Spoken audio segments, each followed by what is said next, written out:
We are back in the adventure today, and we're going to be vacuuming out the engine bay and interior and changing out some spark plugs and talking about that cap, rotor button, and wires.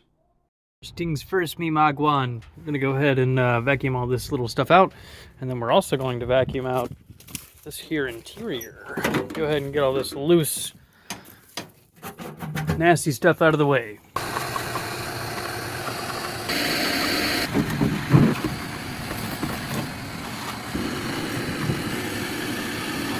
Far from perfect, but kind of wire wheeled this down a little bit to get some of that surface rust off. That side's still super gross, but my shop vac is not very good, so we got a bunch of the big stuff up, but not a bunch of the little stuff. Now what we're going to do is replace the cap, rotor, button, and wires. Now whenever you're replacing your old cap, you want to go ahead and mark off where your first spark plug wire is on that cylinder and replace it in the same spot, and then also mark where that button is and which rotation it's going. So on a Dodge, especially at 318, they go clockwise with the button. You want to make sure it hits 1, 8, 4, 3, 6, 5, 7, like that, okay? I'm going to go ahead and show you guys us getting these spark plugs out here and then replacing everything else. Mark that cap.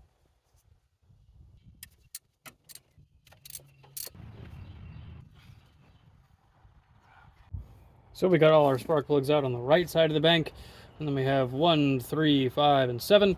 Looks like 3 right here was actually super wet, and it was a little bit muggy up here.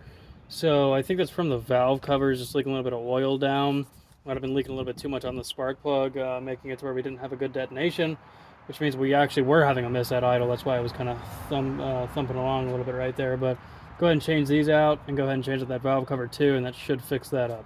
So now we got 2, 4, 6, and 8 out. It looks like number 8 and number 4 also had some residual gas. Got this whole little baggie of new spark plugs here. Now whenever you're doing spark plugs, always remember to make sure to re-gap these.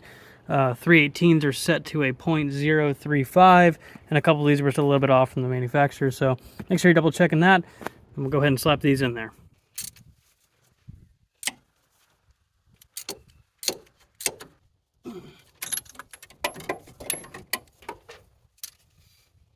So we got both sides now installed. Got those nice new shiny spark plugs, got some champions in there. Now we can replace that cap, rotor, and the wires and the button, but that's gonna have to wait till tomorrow. This ran a little bit too long, so if you guys want to see that tomorrow, stick around. And we're also gonna do this valve cover gasket finally, so we don't want to mess up these nice spark plugs down here that we just replaced.